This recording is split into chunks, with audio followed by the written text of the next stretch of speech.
గత ఎన్నికల్లో షర్మిలకు టికెట్ ఇవ్వకపోవడం వలన కదా వచ్చి ఉత్పన్నమైంది అని మనం భావిస్తున్నాము. అవును.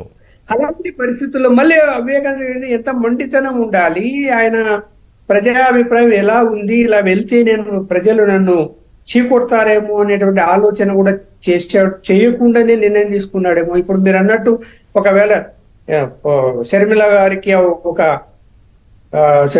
ఆయుధం ఇచ్చినట్టు అయిపోయింది కుటుంబంలోనే. ఆమె చాలా తీవ్రమైనటువంటి ప్రశ్నలు వేస్తున్నది, సునీత కూడా తీవ్రమైన ప్రశ్నలు వేస్తున్నది. ఇవన్నీ జనంలోకి వెళ్తున్నాయి.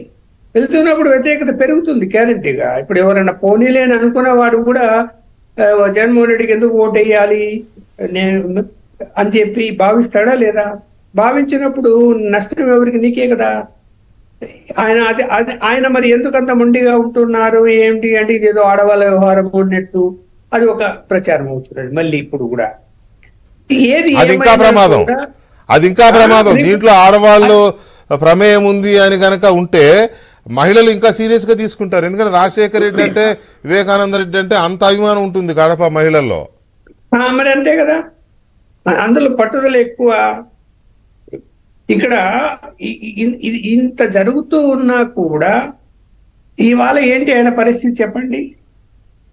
ఆయనకు నిజంగా 175 టార్గెట్ ఇంకా చాలా మంది ప్రచారం చేస్తున్నారు. 175 అంటే 160 దాటిపోతాం, 150 కూడా మించిపోతాం ఈసారి అని చెప్తున్నటువంటి వాళ్ళు ఇవాళ ఆయన కడప జిల్లా విషయమే చెప్తా. ఇందాక మీరు కూడా ప్రస్తావించారు. దాంట్లో వెళ్లే ముందు లక్ష్మణ్ గారు జిల్లాల చిత్రం